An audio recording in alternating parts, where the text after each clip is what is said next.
Binomios didácticos. Hola, ¿qué tal? Yo soy Perla Muñoz y en Binomios didácticos conversaremos con especialistas sobre temas educativos, libros y cómo crear estrategias significativas para fomentar hábitos lectores. Binomios didácticos. La actitud más importante que se puede formar es el deseo de seguir aprendiendo. John Dewey. ¿Te quedas a conversar?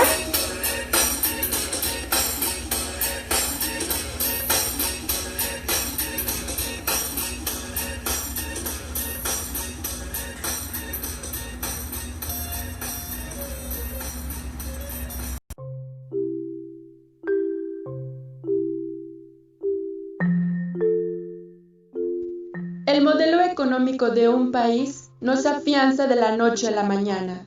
Extiende sus raíces entre los campos fértiles de la educación, arrebatándole sus conceptos y devolviéndolos manipulados y engordados de perversidad. Existen muchas concepciones transfiguradas en el ámbito pedagógico que se amoldan perfectamente a la filosofía hegemónica de estos momentos. Entre ellos, el más visible es el de la certificación. La escuela, para el neoliberalismo, no es más que una institución lucrativa que se viste de inocencia, de un bienestar necesario.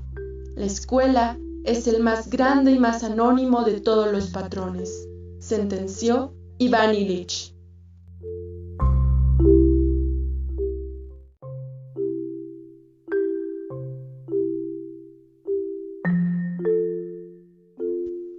El concepto de educación se ha reducido a escolarización y con ello a solo aprobar asignaturas en vez de proporcionar un conocimiento de la vida con todas sus aristas. El conocimiento pasó a ser cuantificable al grado ominoso de presuponer que la certificación es el único fin de la educación.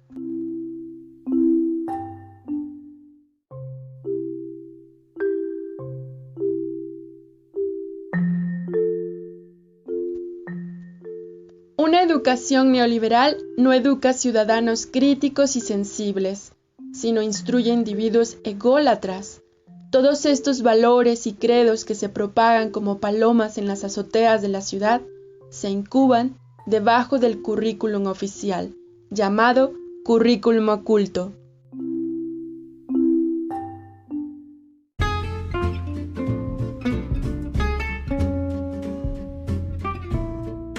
Concepto clave. Currículum oculto.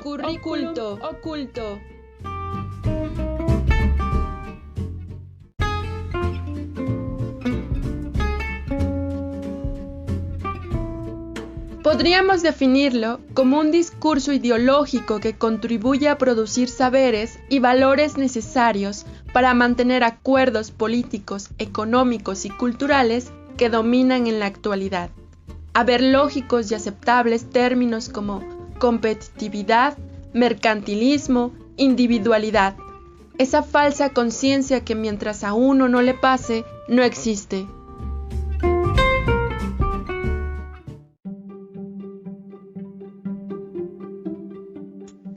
Ahora escuchemos al economista Humberto Besares, doctor en Historia Económica, quien nos platicará un poco sobre las relaciones existentes entre economía y educación y sobre un concepto clave, capital humano. Escuchémoslo.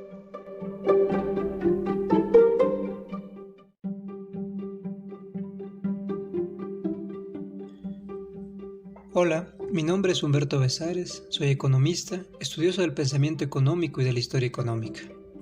Pues bien, para analizar la relación entre educación y economía, mejor dicho, sus múltiples relaciones, es posible hacerlo desde dos perspectivas. La primera va de la economía a la educación, es decir, cómo los imperativos económicos configuran el sistema educativo. Esta forma de ver el problema se puede identificar con lo que en el marxismo se conoce como relación base-superestructura, donde la base hace referencia a las relaciones materiales de producción, mientras que la superestructura se refiere a la armadura jurídica, política pero también educativa, que emana de dichas relaciones. Desde esta perspectiva, el sistema escolar refuerza las relaciones de clase, agravando las diferencias sociales en la medida que los hijos de las familias ricas asisten a las escuelas de élite en las que se les prepara para puestos gerenciales. Entre los hijos de los trabajadores, en el mejor de los casos, asisten a escuelas públicas que los preparan para seguir los pasos de sus padres, agravando así las diferencias en las relaciones sociales.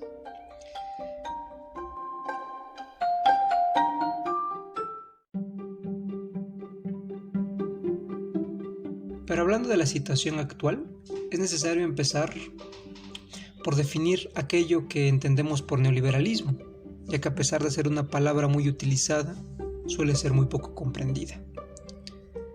Así pues, existe una concepción muy difundida que lo identifica con una serie de políticas económicas que son conocidas como el Consenso de Washington, que, en resumen, se relacionan con la privatización de los servicios públicos, una mayor importancia de las finanzas en las actividades económicas y la liberalización de los mercados exteriores, es decir, la reducción de impuestos y de aranceles.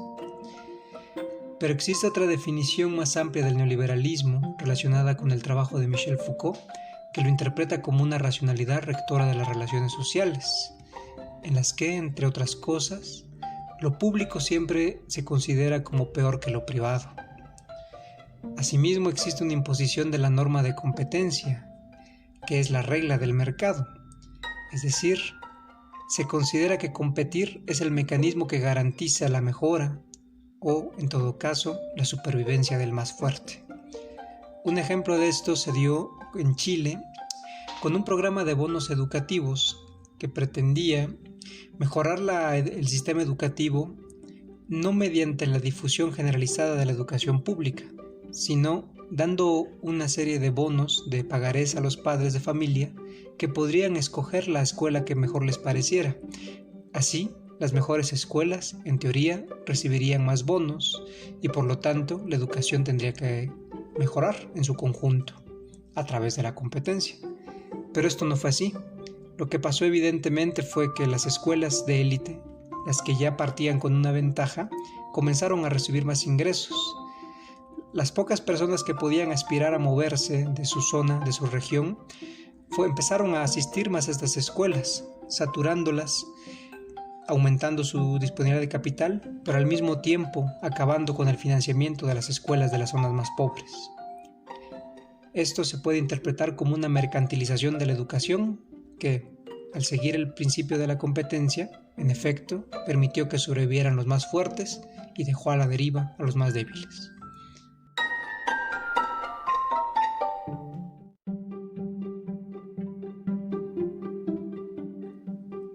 La segunda forma de analizar la relación, es decir, la que va de la educación a la economía, se relaciona con un concepto que ha ganado popularidad en los últimos años, la sociedad del conocimiento. Según esta concepción, la educación, la diseminación de la información y sobre todo la tecnología, las fuentes del desarrollo. Según este paradigma, no es ya la fuerza bruta, sino el conocimiento el que explica el crecimiento económico, lo cual implica que hay que hacer un esfuerzo por promover no solo la mejora continua de los perfiles académicos, sino que hay que difundirlos junto con la información a través de las tecnologías como el Internet. Tal concepción de la sociedad como una sociedad del conocimiento es indisociable de otro concepto de claro origen económico, el capital humano. En síntesis, este considera la educación como una inversión de carácter económico que, por lo tanto, exige un rendimiento. Así, el conocimiento es desplazado por los ingresos, que se vuelven su fin último. Surge el hombre empresa de sí mismo, que es la fuerza de trabajo desplazada por una extraña forma de capital.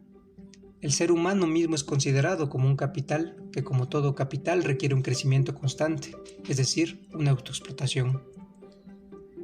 Estas verdades bastante oscuras se han ocultado bajo un concepto que también ha ganado popularidad, el del entrepreneur o el emprendedor en español, cuyo aspecto positivo y atractivo lo relacionan con la innovación, el emprendedor, es aquel que innova para salir adelante en el mercado. Sin embargo, existe un aspecto fuertemente negativo, que es la responsabilización de las personas despojadas de la seguridad laboral. En otras palabras, se individualiza la desgracia, sobre todo en contextos como los de México, América Latina y el tercer mundo en general, en el cual la fuerza de trabajo que tenía seguridad social es desplazada por una nueva forma de emprendedurismo, de empresarios precarios que revisten cierto glamour, pero sin seguridad. Es también posible hablar en este contexto de una universidad neoliberal, o por lo menos de un momento neoliberal de la universidad. Administrativamente esto se entiende como que la universidad pasa a ser regida por criterios económicos, es decir, buscar la mayor ganancia posible. Los aumentos de las deudas educativas en Estados Unidos son el ejemplo más palpable de esto. Académicamente significa una fetichización de la educación, en donde la certificación, otorgar y obtener títulos y diplomas, y ya no el conocimiento, se vuelven el objetivo de asistir a la universidad.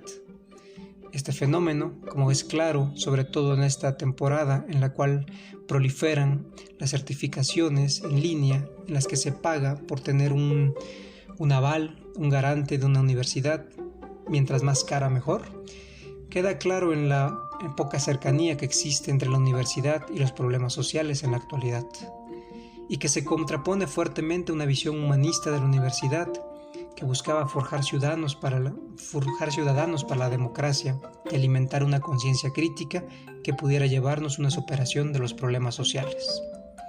Así pues, estas son las relaciones entre economía y educación, al menos algunas de ellas, las más evidentes y las que debemos prestar atención para entender nuestra sociedad del conocimiento, que es más bien una sociedad de la ganancia.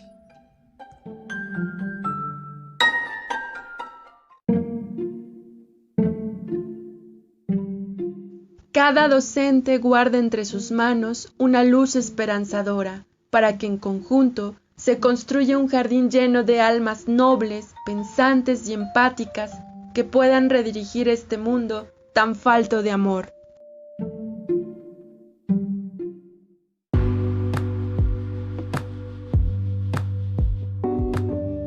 Yo soy Perla Muñoz y te esperamos en nuestro siguiente podcast. Esto fue Binomios Didácticos.